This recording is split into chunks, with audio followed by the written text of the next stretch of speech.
We will get started.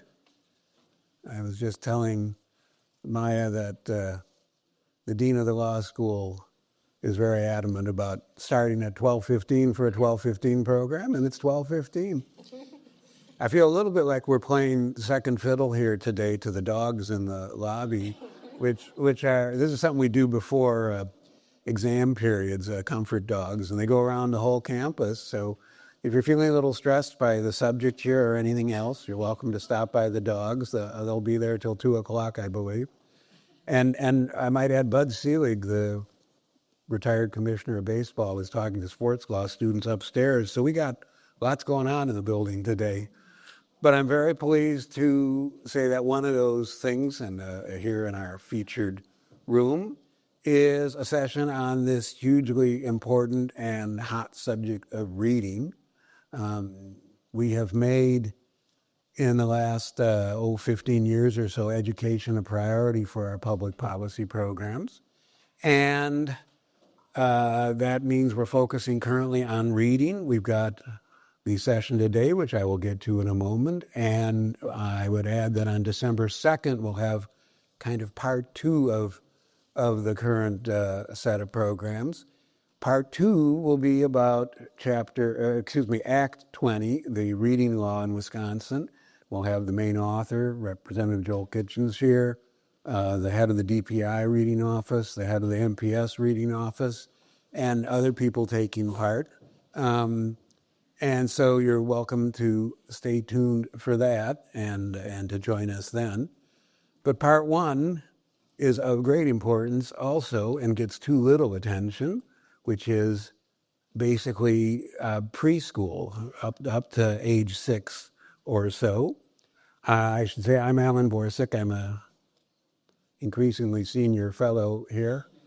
And more important, our special guest is Maya Smart, who is associated with the College of Education here, who's the author of this book. This is the original edition. The current paperback edition is going to be for sale out in the lobby here, thanks to Boswell Books.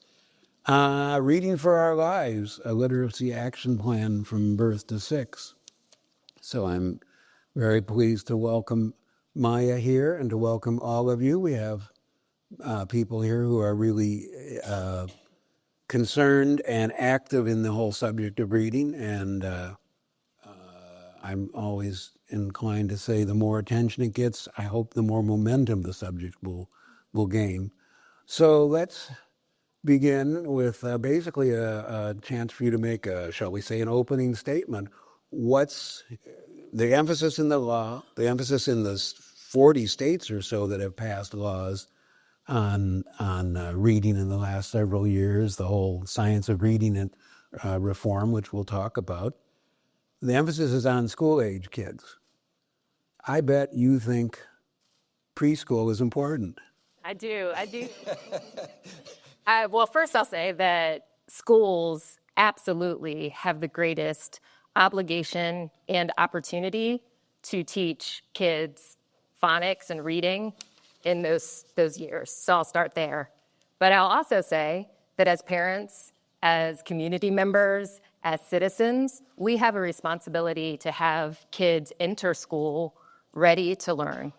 We have a responsibility to have back and forth conversational exchanges with babies, right? Even before they're speaking in words, when they're cooing and babbling, we have an obligation as their parents and caregivers and friends and neighbors and church members and whatever connections we have with young children. We have an obligation to build their language skills and lay that foundation for them to be able to take advantage of classroom instruction when they're older. There's so much growth and development that happens from birth to 3. And when we don't think about that, when we aren't intentional in informing all parents about what they can do to support their children, we set ourselves up for more of the poor outcomes we've been getting. In fact, in the book, you say, and I can quote it here, parents and early caregivers are the key, period. Amplify on that. Yes. Just as I mentioned, there's so much brain development and growth that happens in those early years. And so we need to have parents who recognize that they are not only providing food and a roof over the head of their children, they really are their first teachers and they're their first educational advocates. You were an expert from the first moment with your own daughter. Actually, you say the opposite. Right. I was not an expert, but I had the awareness to know what I didn't know. So my mom, who's in the room, wave, Mom. Yes, I should have introduced, yes. Margaret Payne, Maya's mother, is here, and we're honored to have you join us. And she did a phenomenal job alongside my dad in laying a strong foundation for me as a learner.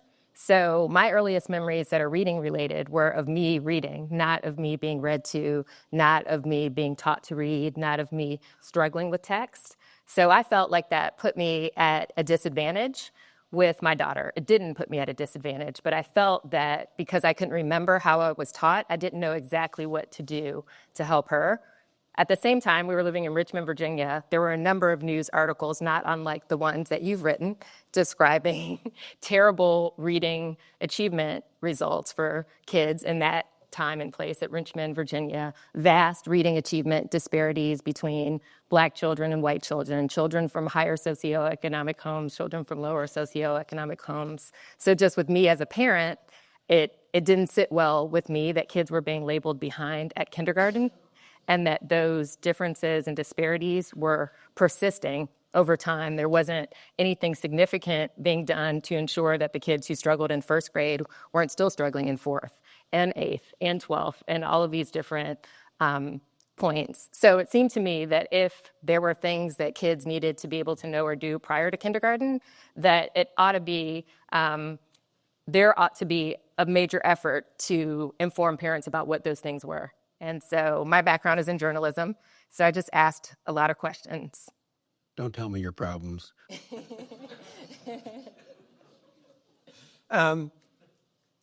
Let's talk about the big picture.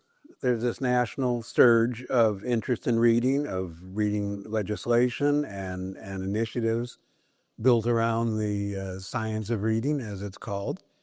What's your reading of the reading initiative? How important is this? How's it going? With our reading of? Nationally. Nationally. So there is greater public discussion, greater awareness of reading challenges in schools' inability to help many children. There has been attention from media. There was a wonderful podcast series called Soul to Story that I recommend if anyone's interested in sort of challenges with curriculum and instruction and why teachers haven't already been trained to teach reading well. There has been a lot of organizing and advocacy on the part of parents of children with dyslexia that has driven greater awareness as well. And so I think that the level of public conversation and discussion is good. I think what's missing is an understanding of what it takes to teach all of our kids to their reading potential. You have been involved with this new organization, the Milwaukee Reading Coalition. How's that going? And what potential does it have? What I like about that initiative, I've lived in many communities. So grew up in Akron, Ohio, went to college at Harvard, went to grad school at Northwestern, and then with your Marquette's Coach Smart, moved to Clemson, South Carolina, Gainesville, Florida, Richmond, Virginia, Austin, Texas, and now here. So I've lived in many communities, and then going through that, I forgot what your question was. How in the big picture are we making progress, and specifically in Milwaukee with the Reading Coalition? Now I remember. So what I was is there progress? Is there potential for progress? So what I have not seen in any of those many communities that I just described is sort of a major cross-sector effort to shore up classroom reading instruction. So many people assume that when teachers complete their training programs or certification programs, particularly elementary school teachers, that those teachers have been taught the nuts and bolts of how to teach kids to read. But when you talk to teachers, you quickly realize that they haven't. they don't have that foundation. Some of them may have had some courses in school, but didn't necessarily have the opportunity to practice teaching those skills with kids over time before they had their own classrooms. Then they step into classrooms with 25 to 30 kids of all different skill and ability levels, all different preparation levels. And now coming out of pandemic learning loss and other issues, we have sort of a bad situation getting worse. And so I think it's wonderful. I think it's different, this idea that the Milwaukee Reading Coalition has to form a commission that's committed to training teachers in how kids actually learn to read and giving them those opportunities to practice and get better. And what's particularly notable about it is that it will be advocating for the entire school, including administrators, to be trained in these things so that anybody in that building could step into a classroom and see if what we know to be true about teaching kids to read is being implemented in those classrooms. It also creates a community of teachers and administrators who are well informed about the critical importance of reading. Kids can't learn anything else, right, after a certain age without being able to read. The approach to teaching teachers how to teach reading, the one that's gotten the most attention is a program called LETRS, LETRS. I don't even remember what it stands for. Something about Language Essentials for Teachers of Reading. Thank you. You yourself have been taking LETRS training. I have. And what do you think of it? I decided to take the LETRS training because, like in any subject, but particularly one that's important, we just literally need more people in the room, more people in our community who have that knowledge base. LETRS is not a curriculum. It doesn't include direct lessons to teach kids, but it teaches teachers what they need to know about reading so that they can assess the curriculum that they've been given to implement in their schools, and they can supplement where needed, and they can advocate for other curriculum if needed. So I decided to do that training just because I view it as my mission, my calling. At this point, I've been thinking and working on these things for 14 years now. My daughter's a 8th grader, right? So I count my reading interest in Zora years. And so while my book and my early focus was on the birth to 6 years, it has become increasingly clear to me that we need people who can think across age levels, who can think across grade levels, who can think across the lifespan and understand how these dots connect. So I want to be one of those people in the room who's even more knowledgeable. So there's a cohort of instructional coaches with the Center for Urban Teaching, and I've just joined their group to go through the training. Let's focus on preschool age, 6 and under, as the title of your book says. One of the things you say in the book, you compare it setting your child up to be a good reader to taking what parents need is like what they need for an auto trip. And you say parents need a map, some fuel, a maintenance plan, and occasional roadside assistance. Let's take each of those things. Start with the map. What kind of map do parents need? I think parents need just this sense of how things that are happening with really young children, even in utero, right? They begin to hear and perceive mom's voice. They're beginning to learn the sounds of our language. And we have an alphabetic language. So they need to, at some point, be able to connect those speech sounds to these arbitrary marks that we created and call letters that represent sounds. So I think the road map, and I don't remember exactly what I wrote in the book, but I think it's just this idea of we have this child at birth, and it's a years-long journey to become a reader. And there are a lot of moving parts and different things to emphasize at different points, but it helps for parents to have that perspective, to know that the back and forth conversational exchanges you're having with your 18 to 24-month-old will relate to predict their oral language skills, their vocabulary size, their IQ when they're middle schoolers. In fact, you emphasize talking. Yes. So I think that the most common advice that parents get related to helping their children become strong readers is to read to them. Read bedtime stories, take them to the library, have lots of books around your house. And I think that is wonderful advice. I think that many parents, particularly those who are struggling readers themselves, don't think that they can do that, don't recognize all of the gifts that they can give their child that are language and literacy related. There are many families, even in our community here, especially in our community here, that don't have children's books in their home. And they have parents who graduated from a system that's failed them, and so they don't have the skills to read those books either. So I think a more accessible entry point when we're talking to all parents, and we have to talk to all parents, right, to turn the tide, we have to explain to them that learning to connect those sounds and symbols is one big major part of reading, but another part of reading is just oral language ability. A child is not going to be able to understand anything in a book that they wouldn't understand if you spoke it to them aloud in a conversation or if they heard it on a podcast or a video. So we have to also keep our eye on encouraging parents to do what they can to build kids' oral language, their knowledge, their vocabulary. How so? I mean, how do you talk to your kid, or how, what can trigger conversations? So anything can, one is being responsive to them. So looking at your child or grandchild or neighbor child or any child that you have in your life, where's their eye gaze directed at? What are they pointing to? What do they seem to be interested in? And talk to them as if they understand every word. You don't have to say goo goo gaga. Those goo goo gaga isn't going to show up in the books that we hope that they'll read down the road. So just speak to them as you would speak to someone who you were confident understood every word. And more importantly, listen for their response and treat that as if it's conversation, even if it's a babble and you don't really know what they're saying. Act as if and respond, oh, the squirrel, I see the squirrel, it's running fast. So just that simple habit of tuning into them, seeing what they're interested in, giving them language to describe it. So I teach, or one really important thing for parents and grandparents and all of us to understand is that what really makes the most powerful difference and forges those brain connections that we need are not just their words or the adult words the adult is speaking to them when you're narrating what's in the grocery aisle or whatever's going on. It's the back and forth conversational turn. It's the responsiveness that matters.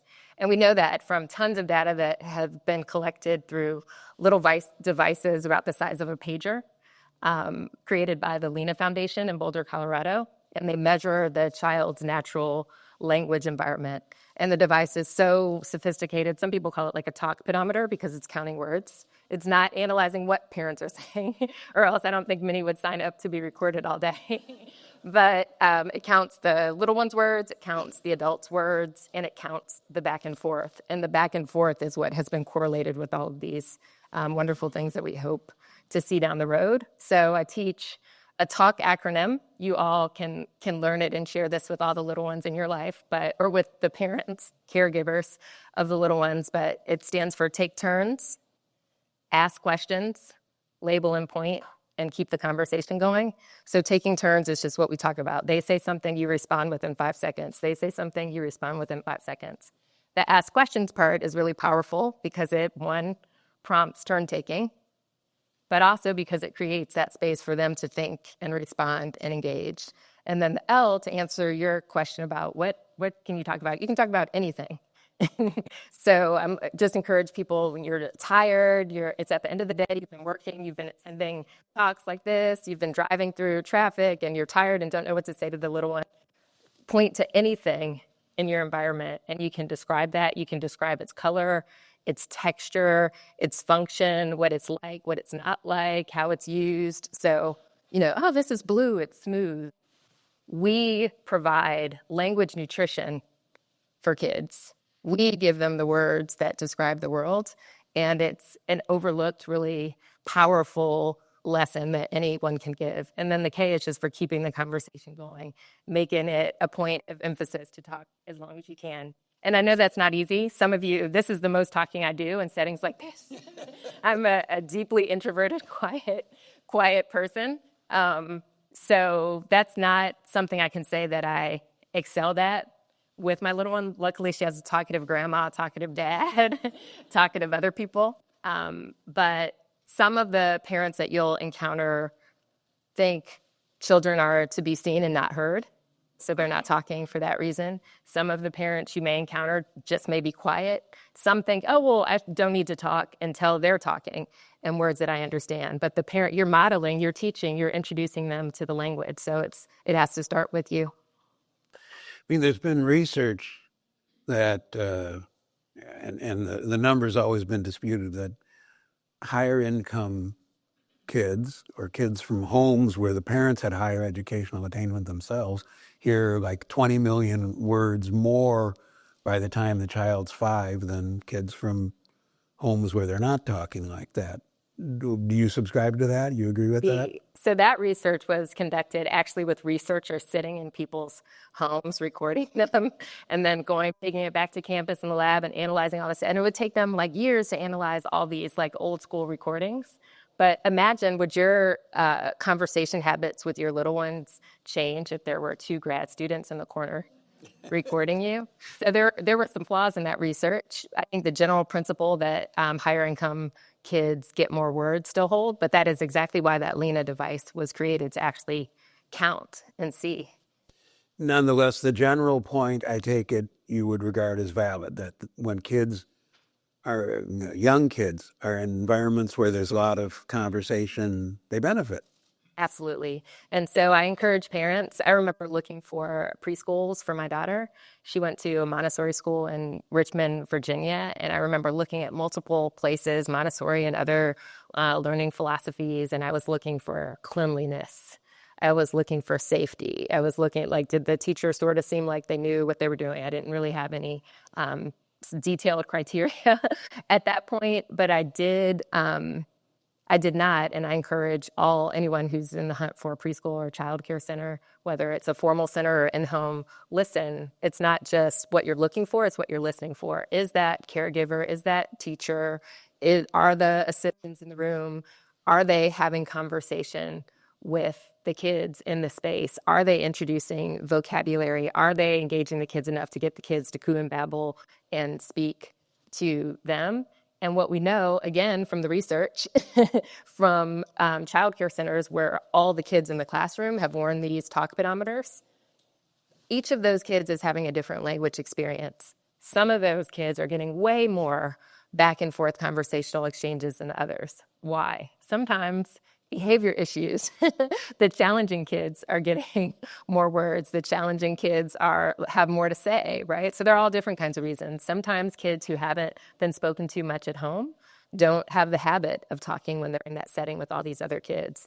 But it's really eye-opening for early childhood caregivers to get the report and see, wow, I'm creating a different experience. And so then they have to learn different points in the day when they can engage one-on-one with individual kids, and it may be diaper change, could be all these different points, but the data, I think, is what raises our awareness and helps us do more of the things that actually matter.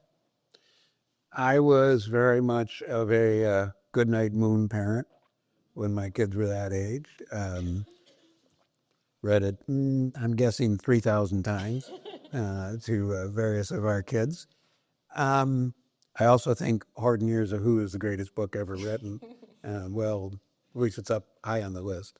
And in fact, if I can quote you, I'm not trying to be the prosecutor or anything, but here's a quote from your book: "The influence that frequent quality parent talk has on eventual literacy is so strong and begins so early in life that many experts now rank it above the once be-all and end-all practice of reading aloud to kids." How important is reading aloud to kids? I still think reading aloud is important. I think reading aloud is something that intimidates many parents, so that's why I start with talk. Even when you have a book in hand, you still need to talk. So there are parents who are tired at the end of the day and they're just turning the pages and they're just trying to get to the end. And so talk about the book. Point at things, ask questions during the reading. Not so much that you ruin the story if they're old enough to kind of follow the narrative, but ask questions before, ask questions after. And that also is giving you some insights into what they understood of what you read. So I do think that reading aloud to kids is incredibly important. And the households that establish that habit do introduce their kids to way more words than they would encounter in everyday life. Studies of the text in picture books tell us that the range of vocabulary is larger. As you can imagine, if you're reading a story about a place that has a climate that's different from yours, you're getting introduced to all those words that are related to that and all the words that are related to the plot. So it's important. And what it does not do, though, is it doesn't teach your child to decode print. It doesn't teach them how the letter L represents the sound L, right? So there are two big things. We call this the simple view of reading, just a theoretical model of what skilled, fluent reading comprehension is. It's the child's written word recognition, or adults, the person's written word recognition skills. So can they sound out Lubar Center, Marquette, all those words? Do they understand the code? First words I taught my kid. Lubar, right. Do they understand that a letter, any letter, represents a sound that they hear in speech?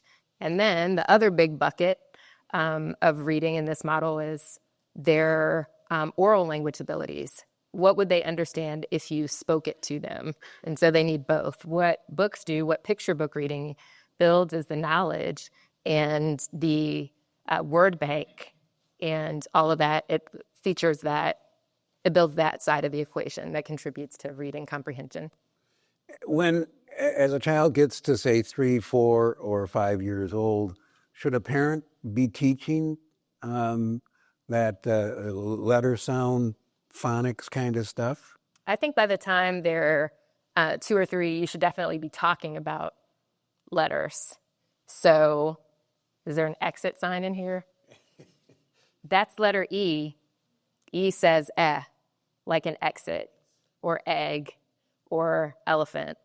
Kids have to develop in their brains the ability to recognize letters as distinct from other things they're looking at, right? So if I imagine I have a marker here and I'm drawing a line from here to here, what is that? Is it a line? Is it an L? Is it an I? We have to bring their attention to letters so that they understand that they're special and that they have names and shapes and sounds. And so I encourage parents to talk about from 2 and 3 as soon as the child can begin to pay attention to it. And why would they pay attention to it? They pay attention to it when you point to it. So does a parent have to teach their child to read at 3? No, but I think they should definitely be making letters a topic of conversation. Let's go back to the auto trip analogy. You said parents need a maintenance plan and occasional roadside assistance. Where do they turn to for both of those things? The maintenance plan, is there a plan? And for roadside assistance? So I think that one of the acronyms I like acronyms. I've taught you TALK already. I have another one, GPS, which is for guidelines, personal observations, and specialists. So this roadside assistance, if I'm remembering my own analogies correctly, are your pediatricians, your teachers, your other people who you assume have some expertise beyond what you have as a parent who can help with some of these particular things. When kids are really little, I encourage parents, the guidelines to look at are things like the Center for Disease Control's just ages and stages, CDC milestones checklists that will have notes about what kids can typically demonstrate, know at, this many months, that many years. And it's really helpful because the things that are listed there are sort of an average of what kids typically do. And then they also have videos that show a demonstration of a child who is doing that thing. So if they say, kids can speak in 2 to 3 word sentences, and then they'll have a video of a child. And I think it's a very good reference point for parents because, again, your speech and hearing and other developmental milestones affect your ability to read down the road, affect your ability to discern the sounds within words. As kids get older, it's a little tricky from the guideline perspective because we're at a place where only 9% of kids are proficient, are meeting the proficient mark in their grade level. So the average of what we're seeing is not what is in the standards. The standards is more like an aspiration or a target, right? There are very few kids meeting that. But again, it gives you a general sense of what we expect a first grader or a second grader to be able to know or do. There are early childhood guidelines as well. So I like parents to have some sense of what typically is happening with kids, what we hope would be happening with kids in terms of literacy when they're school age. I encourage parents to write notes, the P's about personal observations. If you feel as if your child is behind with speech or their motor skills or some other area, take a note, always write the date. You can do it digitally in your phone or write it on a piece of paper. Over time, as you're observing things, sort of honor your own instincts about where your child is, and then take it to the specialist, who might be a pediatrician, who might be a preschool teacher. And in some cases, you're going to want to ask for a referral, right, to see, to get to the bottom of, is this issue a developmental delay? And then through Penfield Children's Center, St. Francis Children's Center, and there's a third one, I think it's Curative, they have access to Milwaukee County's Birth at 3 program, which can connect them to speech therapists, to occupational therapists, to the resources that are available for kids with documented developmental delays. There are two important groups that I was going to ask about. You're getting to one of them, which is kids with special ed needs, and how parents should handle that. And the bigger picture, are we making progress on responding to kids who have special needs? I don't know that I would say that we're not making as much progress as we could, because we have lumped in this group of kids who are struggling to read.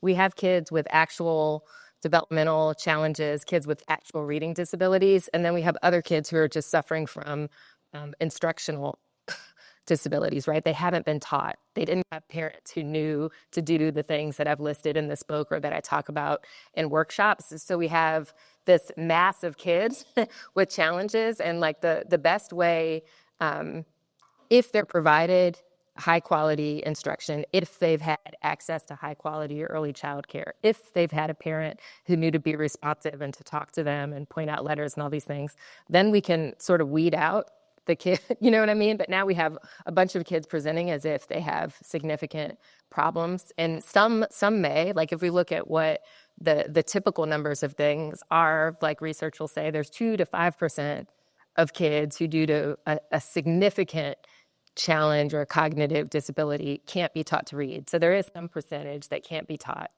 And then there's another percentage, again, estimates range, let's say 15%, who have dyslexia, can be taught to read, but need to be taught the 26 letters explicitly, need to be taught those 44 sounds that the letters make, need to be taught the 250 different ways to spell those sounds. Like if we think about the long A sound, and like 8, it's just the A is spelled with an A. And then the number 8, the A is spelled with E-I-G-H, right? We have in the word wait, A is spelled with A-I. Like there's 8 different ways to spell that sound.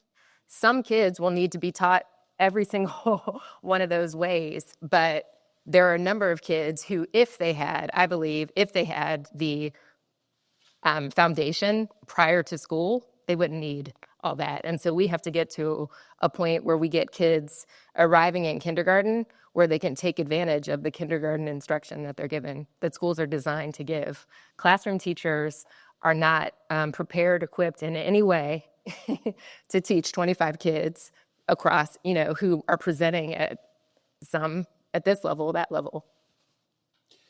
Another important group of kids are children who are coming from homes where the language at home is not English language learners, Spanish-speaking homes, Hmong, whatever. How does this kind of advice apply to people, parents and kids whose primary language is not English? Same advice, different advice? Very similar advice. One that encouraging, empowering the parent to recognize that there are some things they can teach, and they absolutely should make it a point to teach what they can. So for a parent who is not fluent in English, they should be talking to their child in whatever language they have the best command of. They should be, if it's Spanish, they should be speaking to that child in Spanish and having the back and forth turns and pointing out the letters, doing all of those things to the best of their ability in Spanish. They should be giving that child the gift of their knowledge in their whatever language they're strongest in. They should not be afraid to speak in Spanish and give their child sort of a lesser language nutrition or language input by only speaking to them in a language that they don't have a good command of. It is a very challenging situation to be a parent of a child that you want to be fluent in the language that the school is teaching, and you know that the school isn't doing the best job of teaching even kids who are native speakers to read. So it is a challenge. But I think there is so much, one of the key things that predicts reading success is phonemic awareness, a child's ability to recognize the individual sounds within words. So phonological awareness is sort of like a bigger umbrella term that is just like the ability to clap syllables or to produce rhyming words or to recognize like the initial sound of a word and then the ending sound. But we want to get to a point where a child can discern all the individual sounds in spoken words so that they can then match them to the letters. And there's a lot of evidence that those skills translate across alphabetic languages. So if a parent were to help a child discern those words, do wordplay and rhyming games and all these other things in their language, it would have some impact on the ability to do the same in English. But we have to get to a point where schools can do their part. That's why I say things like the Milwaukee Reading Coalition are important, because none of this works if a child arrives in a classroom with a teacher that doesn't know how to teach them, right? But even if we had the highest quality teachers on the face of the planet, which we will have, let's say, I'll give us 10 years, to have the most qualified, expert workforce of reading teachers, even if the classroom teacher knew all that they could about reading and was expert at teaching it to the kids that they have in that classroom, they still only have so many hours a day spread across so many kids and all the other subjects to help the ones with the greatest need. Like parents, families, communities, we have to do our part. We have a culture, and this is true up and down the economic ladder, I think, that isn't very friendly to reading. Books aren't what they used to be. Screen time. What do you mean by that? Books aren't what they used to be. I think the interest in books, going to the library. No, the books. I was like, we have more books than we've ever had. Well, I agree. No, but I'm saying it's not a book-oriented culture for a lot of kids. It's a screen-oriented culture. It's even social media, even down to pretty young ages. And what kids are exposed to on their TVs or their screens or whatever. Is that a problem? I think. Or what? And what's your advice to deal, especially with screen time for kids? I think it is a challenge, but I think that the more significant challenge is just parents not knowing what to do. I think parents' own screen use distracts them from having the conversations and doing some of the things. I think the availability of like so-called educational apps, the littlest ones, the babies, the 1-year-olds, the 2-year-olds, they're not learning anything from swiping and tapping except to be addicted to the bells and whistles and all of the things. And so like the American Association of Pediatrics recommends, I think, no screen time before 3, which a lot of parents today are like, oh, but, and there's a difference in kinds of screens, right? So now everyone has these mediated experience. They're individual devices. Like the kid has the iPad, the parent has the phone. Everyone's like in their own world engaging with their individual media, which is different even than if the family were, as I did in the 80s, dating myself. Like you sit and you watch the Cosby Show together and then you talk about, this thing Theo did or whatever. We have to find ways to help parents when kids are older and are engaging with media, to encourage them to have conversation about that, to ask questions about that, to pick shows that build some kind of knowledge. For some kids who are struggling to read, audiobooks are a great way to give them access to ideas and information that they couldn't get from reading independently. A child could watch a documentary a week, talk about it with a parent, and gain knowledge. So we have to, but I don't think that's our major problem because we had terrible reading outcomes before we had iPads. That is certainly true. Another quote from you. Building phonological awareness needs to look, talk, walk, and act like play. To what degree is this going to be work for kids to take this more seriously? And what degree should it be fun or interesting or at least something to really get engaged with? So I think that like some of us are naturally more playful than others. So some of us are more like didactic and you want to like sort of like almost lecture the little one. But so my point in that section of the book was just like, with little ones, make it fun. Like if you're doing tongue twisters, like Peter Piper picked a peck of pickled peppers and they're trying to repeat it and say it, you're helping them articulate like that P sound. You're raising their awareness of that. If you do games where like you say cat and you want them to swap out that first sound and they say mat and then you say bat and then that and you go back and forth. So just bringing kind of like not feeling like, this reading crisis is dire, you must learn this thing, but just like in your everyday interactions with kids, like you're there at bath time and you like write a letter in shaving cream. And so whatever your version, fun and playful is different for each of us, but like whatever your version of that is, do that as opposed to making home feel like school. I think it's actually a lot easier for parents to teach these foundational things than teachers, again, because we know from the data that it's hard for them to have these one-on-one touch points, and kids have to be able to, they have to teach in a way that meets the needs of multiple kids in a group setting. It's necessarily a challenge, right? They're teaching, some teachers are, trying to teach a letter and they have a curriculum that's doing like a letter a week.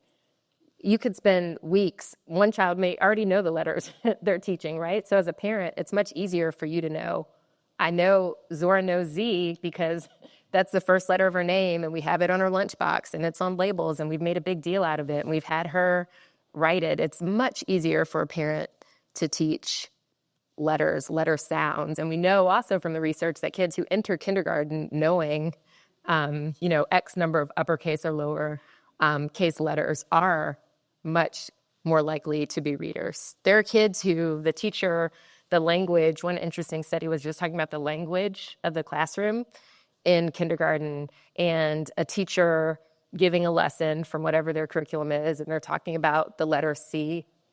A child sitting out in the classroom hears the letter C, doesn't know their letters, doesn't know that that's a C, and they're thinking C like a vision or maybe C like a body of water. So like we take for granted what needs to be taught and when. So that kid from the beginning is in an environment and they don't know what's going on.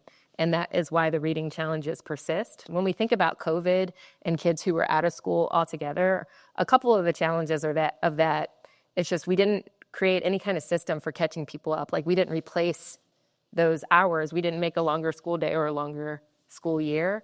Also, for the younger kids who are now probably kindergartners, there was slower identification of some of those developmental delays. There was also a hesitant to take even kids who had been diagnosed with delays to take them in an office to have speech therapy at that time because of fear and a number of other things. So we do have some special factors with the pandemic and technology, but the more fundamental issue is just that we need more people who know these basics and know how to encourage a parent to do this, to do these things. Or if you hear a parent engaging with a little one, parents get very little affirmation to say, you're doing a great job. Did you know that like each of those back and forth turns in your conversation is building brain connections that are so good for your child and blah, blah, blah.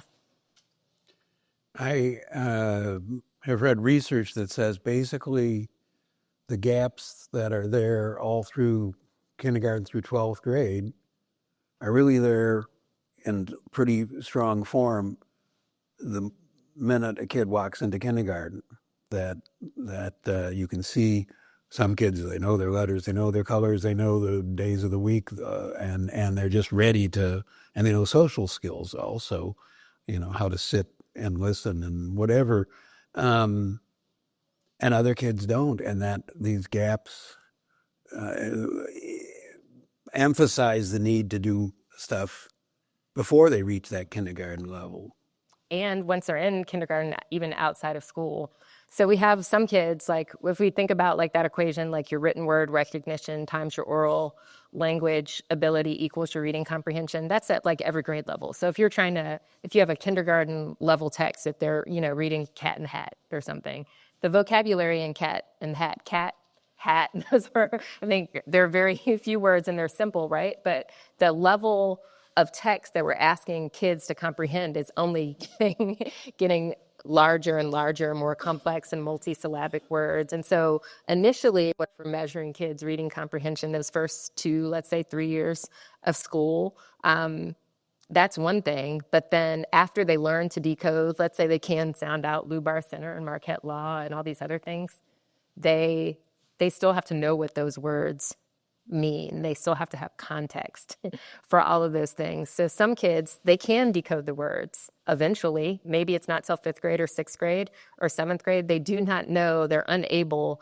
to make sense of that passage in a book on a standardized test or whatever measurement we're using because the words have gotten more advanced and their knowledge hasn't kept pace. We're going to take questions from all of you in just a moment. I'd wrap up this part with a broad question. In the big picture, you've had this surge of interest in reading. We've had the surge of interest in the science of reading.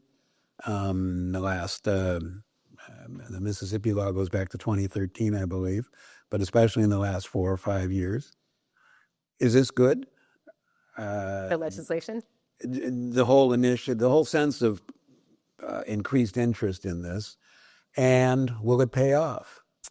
It is good to have more eyes on the issue. Will it pay off? That question won't be answered for another decade. What would it take to make it pay off?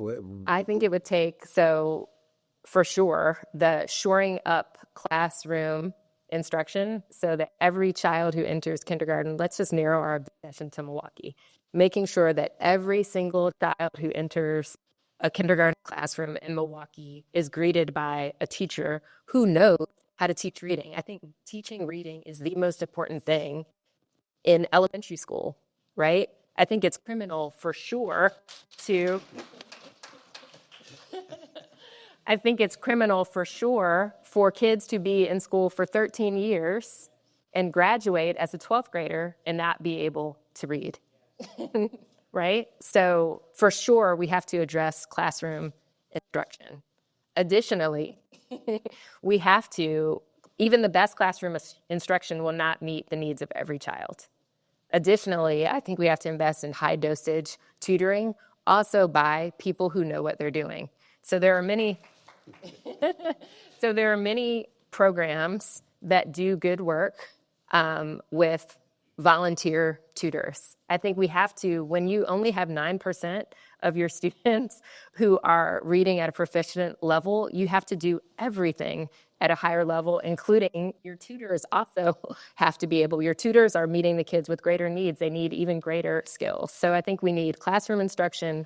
We need high dosage tutoring is the only way to close a gap, right? If a teacher is teaching at a particular grade level, that's their responsibility to get the end of kindergarten to have taught this year's worth of material. And you're able to help some kids who like maybe started a little under grade level, but for kids who are even farther behind, there has to be some other way. And I think we have to be honest about what does it take for a child, if someone's 3 grade levels behind, what does it take to teach them 3 grade levels worth of material? I think there also has to be an element of accountability around what we're doing with kids who aren't responsive to classroom instruction, aren't responsive to tutoring. I think we need for every child to be able to say, you've received high quality instruction, you've received high quality tutoring or interventions, and we have to be getting clearer and clearer about why they're still struggling. So there has to be just kind of like this more in-depth diagnostic element.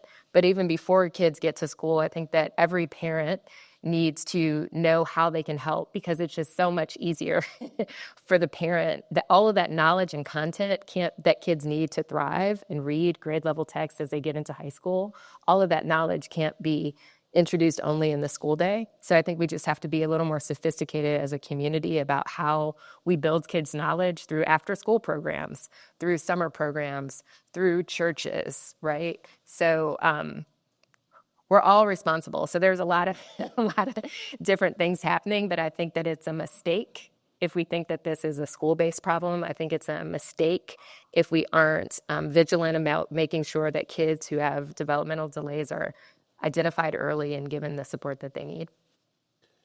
If you get things right with young children, it makes everything easier downstream. That's another quote from Maya Smart.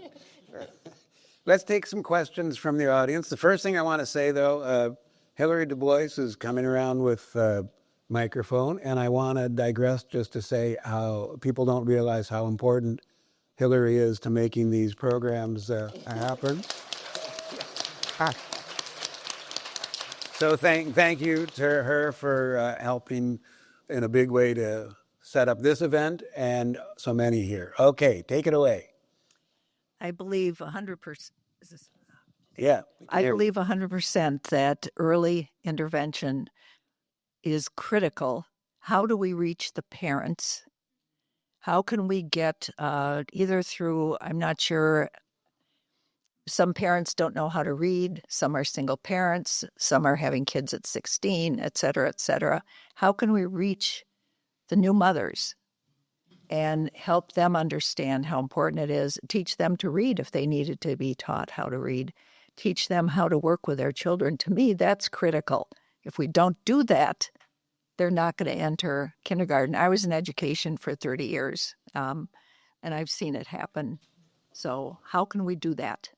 I think that there is a real opportunity in the healthcare sector, because if you think about schools, like there's a system, there's a place where all these kids are seated and identified and we can reach them. There's not that same kind of space for parents, but most parents, I would say the vast majority, are giving birth to a child in a hospital and have had some sort of prenatal care and have some, particularly the younger ones, parents are bringing them to the well-child visits, in those first weeks after they're born. And then, 3 months, 6 months, there are all these sort of markers. Now there gets to a point where some parents stop going to the well-child visits and they only take a child when they're sick. But I think anywhere that parents of young children gather is an opportunity to reach them. So I think there are programs like Reach Out and Read that through pediatricians provides free books and gives parents tips on how to engage with kids around those books.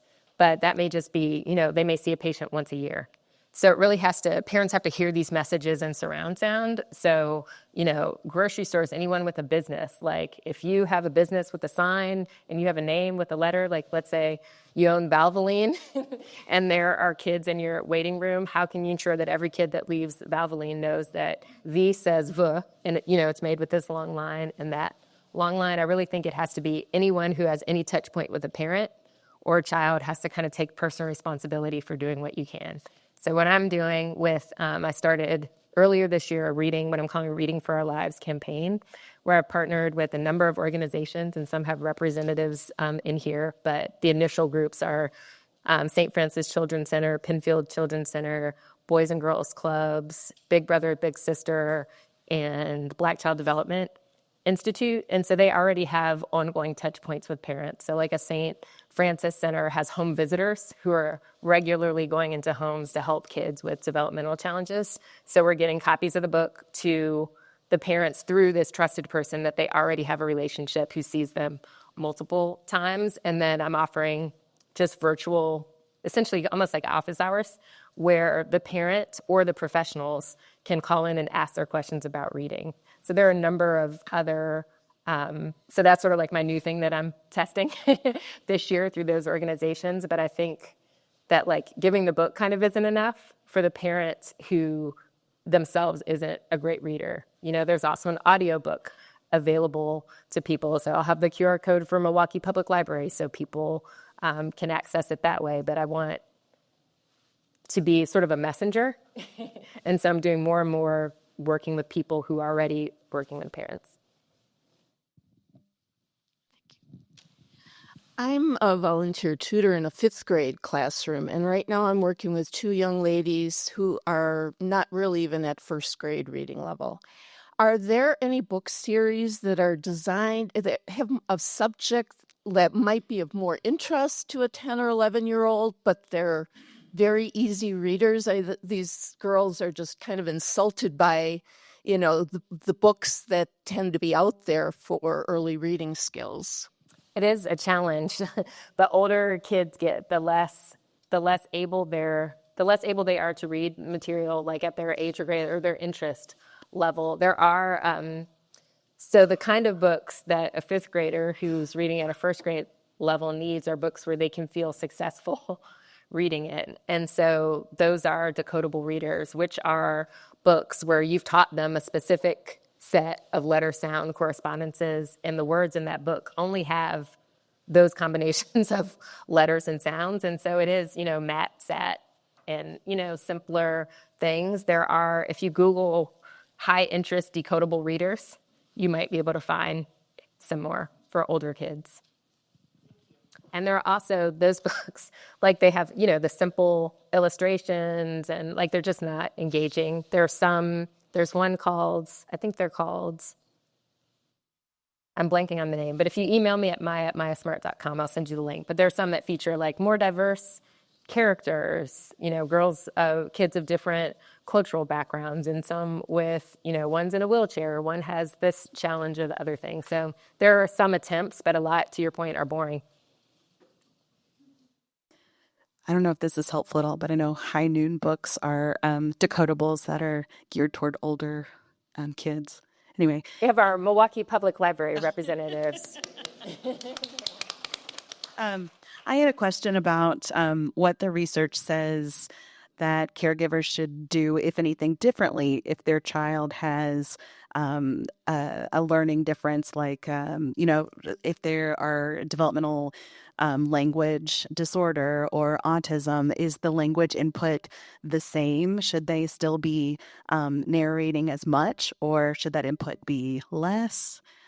Yeah. I would say I haven't come across anything that, and I'm sure there is some research on particular challenges kids have and how you might interact with them differently. But I think that the core ideas of talking more than you ordinarily would and like being intentional, but then also being responsive. So if you have a child, you're talking, you're trying to have these back and forth exchanges and they're screaming and they put their hands over their ears, you have to respond to that. A child who's moving around and doesn't seem to be listening to you is kind of a different situation. So I would continue talking. Like I had a wiggly daughter. She didn't sit in my lap when I was reading books to her. She would get up and play and do something else. But I felt like she was still listening because sometimes she would be acting out the story with the dolls.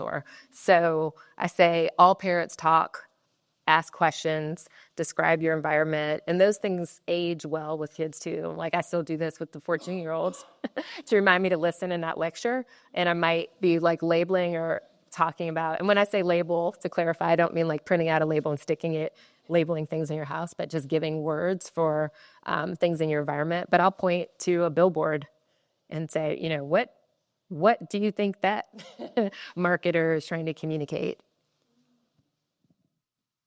And then was there another part of your question, the how to engage differently? I think the fundamentals are the same. It's just their response may be different. Hello, as a former early childhood teacher, you are talking to my heart, and thank you. And you mentioned high dosage tutoring and the importance of that. And there is a nonprofit called Forward Scholars Tutoring. And if anybody would like more information about that, Bernard, raise your hand. There are so many people in the community who want to help our children with reading and who are doing it. And so anyone who'd like to get involved or know more about it, high dosage tutoring and what that means for our early learners, please let us know. I agree with everything you're saying. Thank you. And what's wonderful, Two things I'd say. Helen Harris is one of the most distinguished educators in Milwaukee, so thank you for being here. And second, that's Carrie Strife-Stussy, who's the head of Forward Scholars, is going to be one of the participants in the December 2nd program.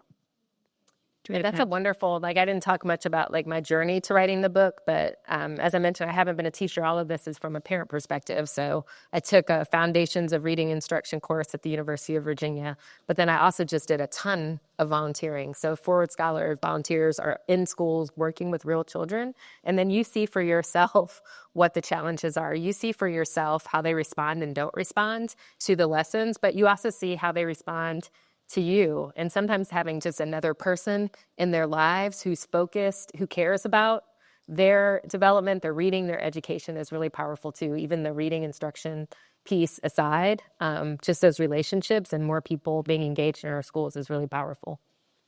Last question. Last question.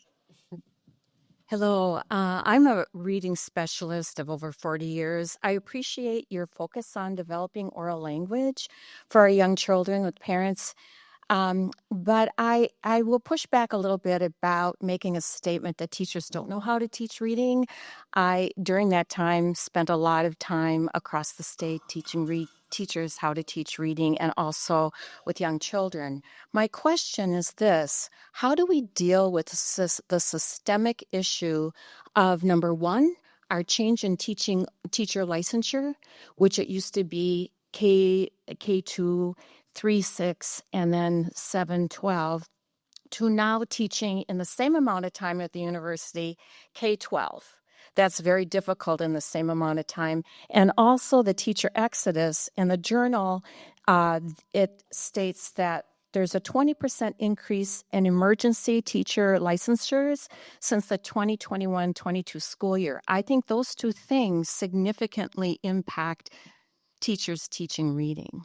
Absolutely. So there are excellent teachers who do a wonderful job of teaching in a systematic, explicit fashion to meet the needs of as many students as they can. That's why my emphasis has always been on what parents can do to get kids ready to take advantage of good instruction. But I think when we have results where only 9% of our fourth graders are proficient, teaching has to be a part of that. And so, again, that's why I support initiatives that do seek to train teachers. Teachers, in addition to having the knowledge base, they need practice with real kids before they get in the classroom with all these other dynamics, not to mention the family school dynamic. I do a lot of work with schools around how they can get parents more engaged with their children, because, again, it's really an all hands on deck effort. But I agree that we have to make it clear that reading is a priority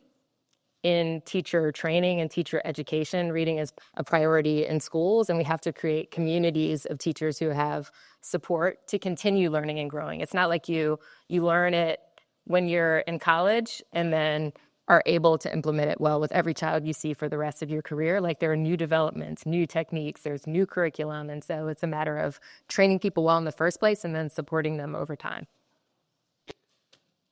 Two important thank yous. One is to all of you.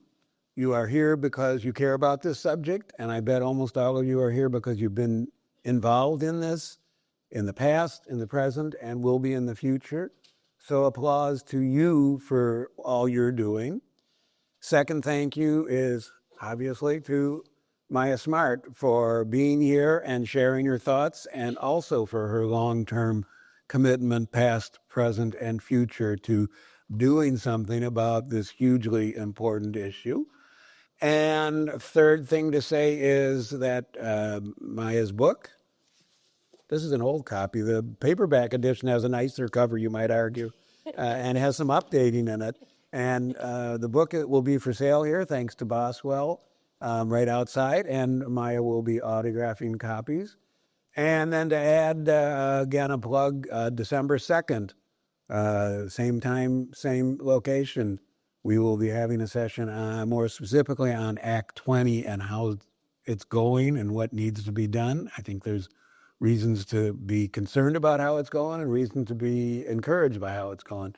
So come join us then and keep up the good work. Thank you for being here.